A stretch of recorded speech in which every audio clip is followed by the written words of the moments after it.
Price Lord. இன்னைக்கான வார்த்தை 1 ராஜாக்கள் 11:38. நான் உன்னோடு இருந்து நான் தாவீதுக்கு கட்டினது போல உனக்கும் நிலையான வீட்டை கட்டி இஸ்ரவேலை உனக்கு தருவேன். ஆமேன். கர்த்தர் உங்களுக்கோடு இடைப்படுகிற காரியம் 2.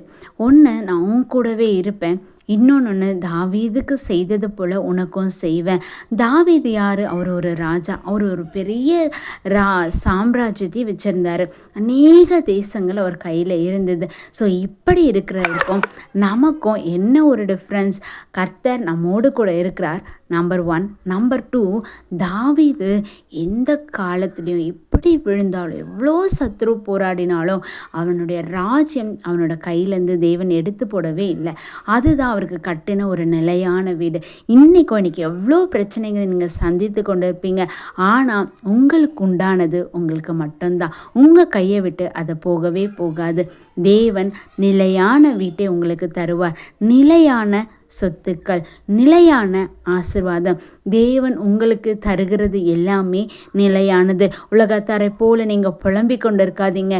ஏன்னா அவர் உங்களோடு கூட இருக்கிறார். அவர் உங்களுக்கு சொல்லுகிற காரியம், நான் உனக்கு கட்டளையிட்டதை எல்லாம் நீ கேட்டு கை கொண்டு நீ என் வழிகளில் நடந்து என் தாசனாகிய தாவீது செய்தது போல என் கட்டளைகளையும் என் கற்பனைகளையும் கை கொள்ளும்படி என் பார்வைக்கு செம்மையானதை செய்கிறதுண்டானால் நான் உன்னோடு இருப்பேன். பார்த்தீங்களா?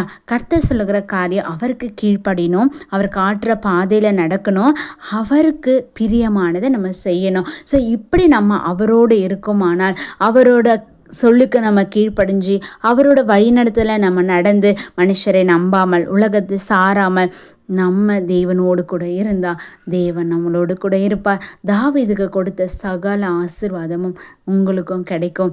தாவீதின் ராஜபாரம் அவனை விட்டு போகாதபடி இருந்தது போல உங்களுடைய ராஜபாரம் உங்களை விட்டு போகாது. இந்த வசனத்தை அறிக்கையிடுங்க, தேவனிடத்தில் கேளுங்க. இசப்பாம் தாவீதுக்கு சொன்னது போல எனக்கும் செய்யுங்க. தாவீதின் வீட்டை கட்டின தேவன் என்னோட வீட்டை கட்ட வல்லவராயிருக்கிறார். அவரை உயர்த்தின தேவன் என்னை உயர்த்த வல்லவராயிருக்கிறார். இந்த வசனத்தை அறிக்கையிட்டு ஜெபித்து ஜெயம் எடுங்க. இயேசு உங்களோடு கூட இருக்கிறார். ஆமேன். ஜெபிக்கலாமா? பரிசுத்தமுள்ள தேவனே, இந்த வேளையிலும் நாங்கள் ஜெபிக்கிற காரியம், எங்களுக்கு வீட்டுக்குரிய காரியங்கள், ஆசீர்வாதத்துக்குரிய காரியங்கள் தேவனிடத்திலிருந்து நிலையானது நாங்கள் பெற்றுக்கொள்ள எங்களுக்கு உதவி செய்யுங்க. உம்முடைய கரங்களிலிருந்து பெற்றுக்கொள்ளவர்களாய் தயப்பெற்றவர்களாய் இருக்க தேவன் உதவி செய்யுங்க. இயேசுவின் நாமத்தில் ஆமேன்.